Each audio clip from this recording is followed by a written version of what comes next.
you love movie and movie discussions, you've come to the right place. Who am I, you ask? I am the Wiz, and I'm here today with... Zero. How you doing today? A bit exhausted since I've got a very, very hellish number of weeks to follow. Well, when you're a Texas Ranger, it just seems like every week is Hell Week, right?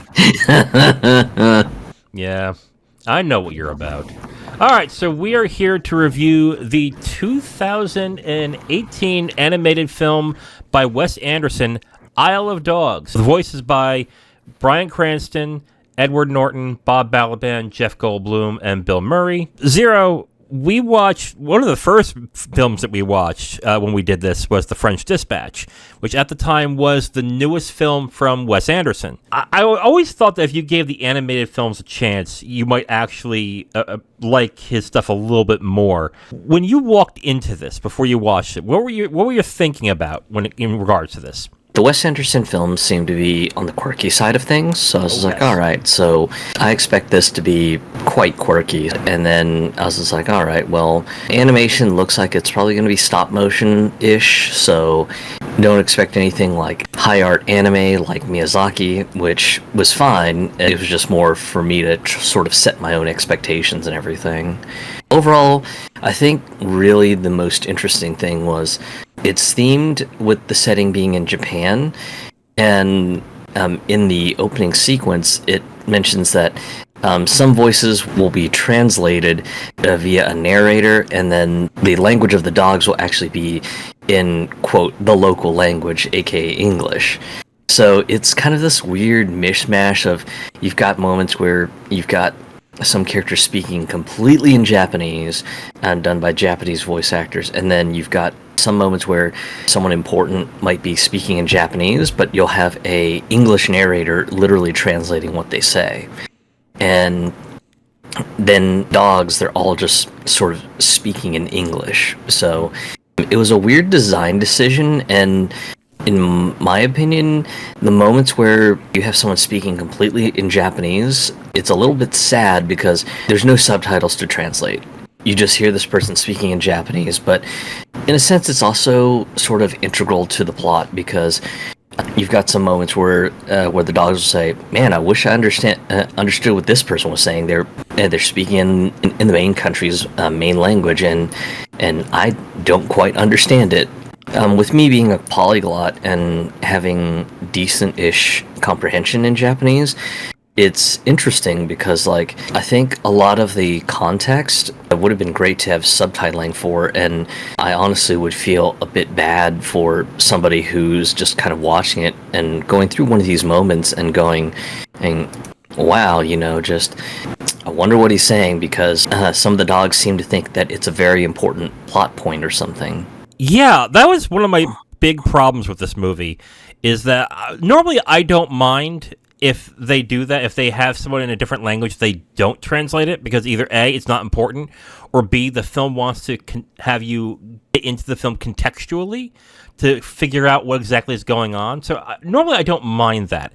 But in this film, it did seem really weird that they decided not to actually translate what a lot of the Japanese actors were doing. Or they would be very selective in certain points, correct? Yeah, they would be selective in certain points where you would have an English narrator basically translating what the Japanese character was saying. So it was very weird, like, hey, this is a pivotal, super important plot point, so we're going to have a person narrating to translate it. But then you also have some moments in another setting where Japanese is being spoken, there's no subtitles, and then you have the dogs basically saying, wow, I wish I understood what this character was saying, and it's just like, that's just such a weird thing to do, but it's Wes Anderson, so I mean, I guess it's part of the quirkiness. It really isn't, though. That's the thing about Wes Anderson, though, is it's quirky, it's weird, it's kind of quaint and twee, but you definitely understand what's going on. It's just very, It's hard to explain. I want to say forced, but it's not exactly forced. But it's very weird how he does it. But it's understandable. It just seems very unnatural in a lot of sense, in a lot of the movies that he does it. But it's purposely so. All right, let's just go right into the plot. And we're going to do light spoilers on this review. So basically what happens is in the future of Tokyo, dogs develop some kind of flu that is going to infect the humans, and then they decide, let's just put all the dogs into this trash island and have them fend for themselves. A couple years later, a boy named Atari decides to fly to Trash Island to find his beloved dog. This group of 5 dogs decides to help him find that one dog that he's trying to look for. It would have been really nice to know exactly what the boy was talking about, because the way that he is acting and the way that he sounds in the film makes him seem either way too angry or possibly mentally disturbed. This could be a cultural thing that maybe the way that Japanese people talk, I mean, not understanding it, that's what I'm getting from the body language of it. The other problem is that the boy has something sticking out of his head throughout the entire film that reasonably could have caused him brain damage. But we don't know what the problem is because there's no translation. There's nothing there to gauge that. Now, some would probably say in that end, well, maybe that's up to you to get the visual cues and the way that the character is reacting to things to piece that to yourself. The problem is I don't think the film does a great job doing that. To me, it was like, I have no idea what to think of this kid. I don't know whether I should feel bad for the kid or be like, screw this kid, I don't care, he's unlikable, because I can't understand him. I was very conflicted on that end. Since you are a polyglot and you probably understand a little bit what he was saying, what was being said in those scenes? Like, was he being abrasive? What was going on? It was more him being quite impassioned and everything, because like the one moment where he's got the dogs gathered in what essentially is sort of like a makeshift hovel. Mm-hmm. He's saying, "Hey, you all are my dogs because I believe that you all are very good boys." And of course, just again, it's one of those scenes where you've got the dogs kind of gathered in. And they're just like, "Man, I wish I understood what he was saying." And it was like, "Damn it! Just why are there no subtitles?" I feel that this would have been an important point to have it subtitled to show that he's on this journey to find his beloved dog, and he's going to treat these other dogs with the respect that they deserve. And it's just like, this is such a quirky choice to say, well, yeah, we're not going to subtitle anything Atari says because just reasons. It's just like, this is so freaking frustrating because, like, in a sense, Atari's trying to garner sympathy from the dogs and everything, and some of the dogs are naturally, skeptical of him. They're just like, well, humans kind of suck. They threw us on this garbage island and basically said, well, tough luck. We don't want your weird, wacky flu. So if you died, then you died for the human race. So, I mean, it's just a shame, in my opinion, that just some of the Japanese dialogue from Atari is just not even translated whatsoever. It's frustrating because I don't know the exact reasons to why they did that. If you were going to say, well, we're doing this in perspective of the dogs, then it would make sense that you would see subtitles or interpretations from scenes that the dogs are not even there. For like example, when the mayor is talking to a crowd or on a TV show, where some of it's interpreted, but none of it's subtitled. Or when the scientists are talking to other scientists, then that would make sense for those scenes to be subtitled or to be translated. But because there's no groundwork as to why it's not being translated, it just becomes a frustrating mess. So you have to really just watch what you're seeing and hopefully understand what's going on. Now, some of the things that were going on in the city is being interpreted and translated by Frances McDormand in the film, which, fine. That's fine. But the main plot's on that island, and it would have been really nice to actually know exactly what Atari is saying and going through. Seeing this and going, I don't know if I should care about this kid or not. Because the way he is talking, just by his sound and the way that he is saying it, seems more abrasive. Again, that's because I'm not into the culture of Japanese people than I would say you are or most people are. But that's what I'm getting out of it. So I'm like seeing this and going, why should I care about this kid?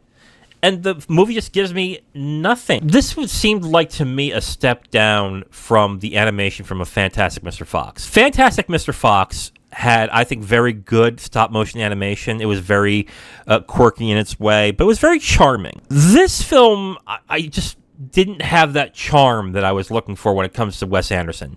And it's kind of hard to describe Wes Anderson's, I would say, charm. But Fantastic Mr. Fox had it. I think that story worked well with it. I don't think the way that the film looks, animates, or the way that Wes Anderson does his films really helps with the story that's being told. This seems like something that should be a little more harsher, I would say. I'm not saying like Grave of the Fireflies harsh, but maybe like Princess Mononoke harsh. Maybe a little more dramatic. Maybe a little more serious. I just don't think it really helped the way that the style was in this film with the story. Overall, I think the plot was just kind of bog standard for sort of a journey to liberation sort of a movie plot line and everything, which it's not bad, but it's not extraordinary either. So there's that, but I think really just the odd decision to leave the subtitling only to pivotal moments on the major city of Megasaki versus Trash Island, where most of the movie plays out. I feel it just leaves out so much context, and it just carries a lot of important plot points and everything. And even now, just thinking on it, it just baffles the hell out of me, because I'm just kind of like, why? Why would you bury some of these important moments that Atari is having with these dogs and everything? And just, it's just very, very strange. I just don't know why the decision was made to do that. But again, it's kind of one of those things that I've just sort of put in the back of my mind of, it's Wes Anderson. He's weird, he's quirky. That's just how he does things. I don't know why, but sure, whatever. I can understand why you would say that when you only have, I think, you've only seen one of his films, right, which is The French Dispatch last year, correct? Yeah, I did a while ago end up watching The Royal Tenenbaums because just The French Dispatch was interesting enough. I was like, yeah, let me go explore some of his other work. Okay, so you've got a little bit of experience. It's not that his stuff is weird and he does things for like flippant reasons. There is a deliberateness to why he shoots and he does the things the way he does. It just seems like this film was basically, I want to make a weird film set in Japan. Is just what it kind of felt like in this movie, and it just, to me, it did not work. There's a lot to what I like about Wes Anderson that is not in this movie, and that's the quirky humor, some good music as well.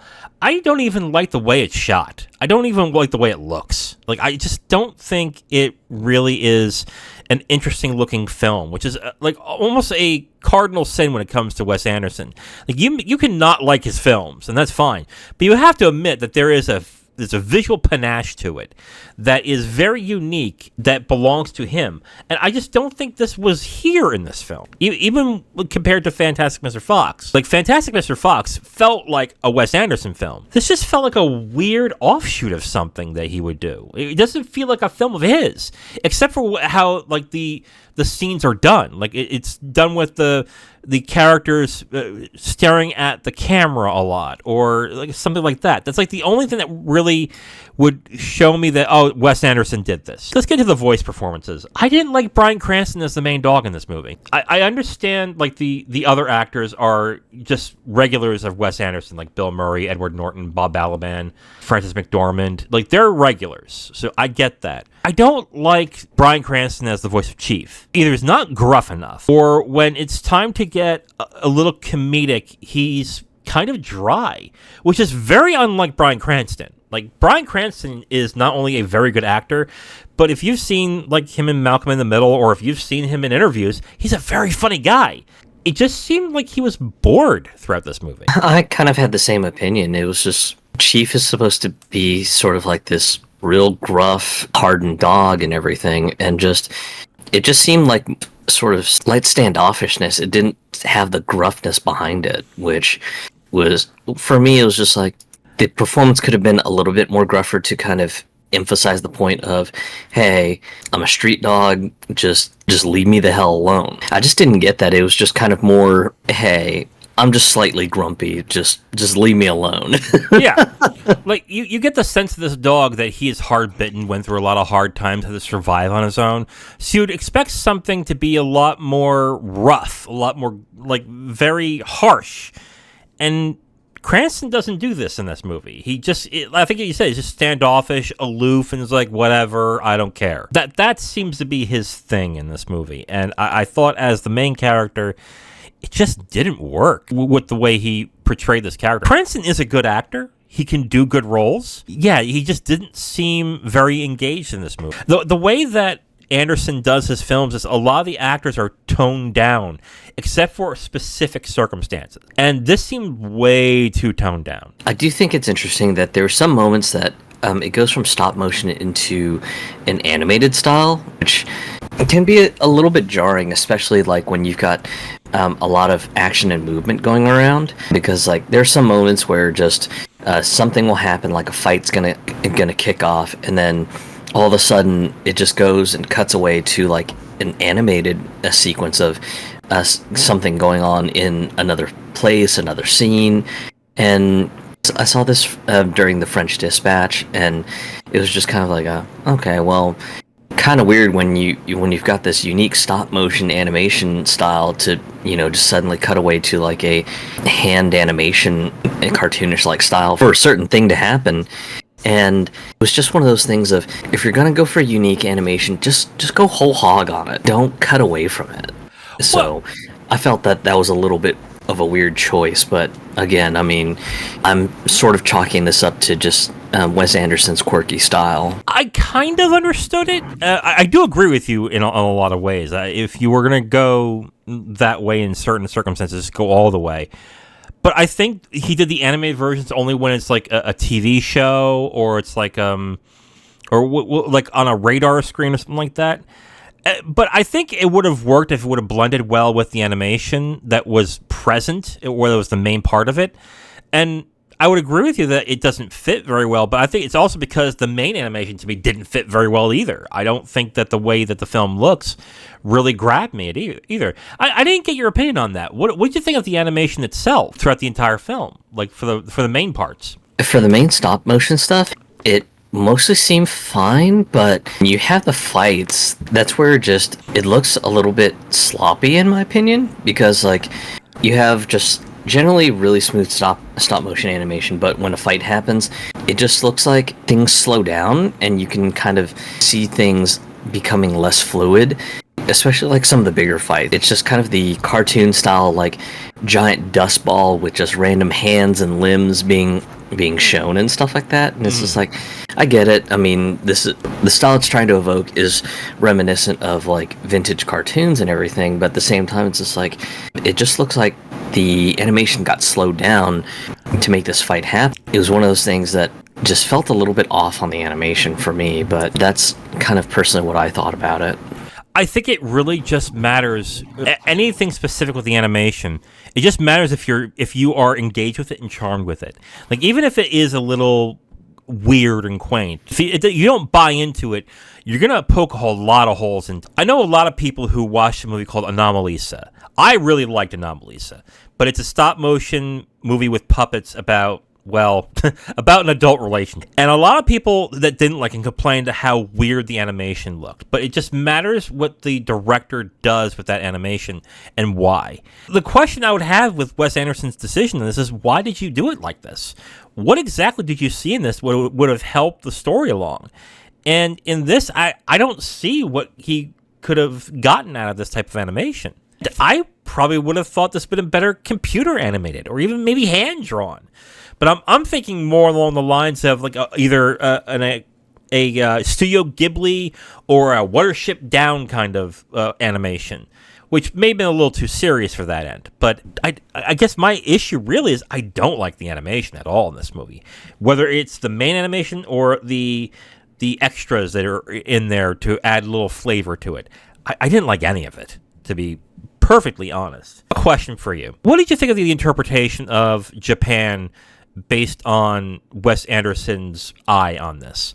and the types of music that he used in the film. Was it trying to evoke some kind of specific type of movies from Japan? What do you think? I think it was almost sort of like an 80s cyberpunk interpretation of a distant future Japan. At least that's what it felt like to me. And for anyone who's not familiar of the origins of cyberpunk, it was during the Japanese bubble economy phase back in the 80s. And when you had news channels basically fear-mongering that Japan was going to basically take over the world and everyone better learn to speak Japanese or else, sort of a thing. So it just had kind of like a vibe of like 80s cyberpunk Japan, especially with the main city being called Megasaki, which I presume is just a hyper city that's just sort of loosely based around the actual city of Nagasaki, Japan. So that was kind of the vibe that I got out of the setting. The interesting thing that I got out of it too was the music. There's a reason why, because it just felt like old music that you would hear from like the old Godzilla movies. Did you get that feeling too, or am I off on that? There was definitely kind of like an old school monster movie vibe for the music selection. Okay. So I can definitely see where you would probably see where that would be evoked. Again, it just doesn't fit with the rest of the film. Like I really just did not understand exactly the aesthetics and the music involved in all of this. Like I'm actually kind of curious as to what his thought process was on that. Final thoughts on Isle of Dogs. This might be my second Wes Anderson film I don't like. I didn't like The Life Aquatic with Steve Zissou, and I don't like this one either. It seems like there was a mix between the tone of the film, the animation, and the story, and nothing gelled for me in this one. The performance specifically of Bryan Cranston was off, and the decision to not translate any of the, or not do subtitles for any of the Japanese speakers, unless interpreted in a specific circumstance, was an odd move that just did not work. I will echo a lot of things with you too. I really wasn't impressed with the animation very much, and just the feel of the film just felt really off with the story it was trying to say. I'm going to give this 1.5 out of 5 stars. I am pretty disappointed by this movie, and I'm actually kind of stunned with the ratings that this is getting. This is a very loved Wes Anderson film, and I kind of don't get it. And I would love to hear what everyone's thoughts of this movie is, but I just came out of this pretty nonplussed and being like, I don't get this at all. I'm not feeling any of this. So 1.5 out of 5 stars for me for Isle of Dogs. I would best avoid this. I think for me, it's probably going to sit at probably about a 20%, but Wow. Mostly it's just because of the fact that I feel that the artistic decision to leave off the subtitles during the Garbage Island stuff with Atari omits so much context that I feel would have been very important to have. Even if the dogs don't technically understand Japanese, I just feel that a lot of the impassioned moments that Atari has during Garbage Island would have been important for the viewer to have, but for some reason it's just artistic interpretation, so we're not subtitling this. For me, that's a little bit of a baffling decision. I just don't know why. That's just the decision that was set in stone, and it's just a bit of a shame because maybe it's just because of the fact that I do have a bit of an understanding of Japanese, that I feel that it's just a damn shame to have so much context being lost, but at the same time, just the animation's okay. It looks a little bit off on some moments with the stop motion stuff, and then like we mentioned with the voice acting, a lot of the voices are okay, but the one that should have been better was Chief's portrayal by Bryan Cranston. It comes off as more aloof instead of just this real hardened stray dog, and it just kind of bums me out because I thought the premise of the movie was good, but just with all the flaws, it just makes it so hard for me to just really feel impassioned to recommend it to people. Yeah, I'm not saying that. I just want to reiterate, I'm not saying that the animation itself is bad. I just don't think it fits with the rest of the film and with the style that it's going for. I end up agreeing with you a lot with your stances on this. All in all, as said, I like the premise of it and everything, but I just wish that execution-wise, it was a little bit better. I definitely agree with that. 1.5 out of 5 for me, 20% for Zero on Isle of Dogs. That sucks.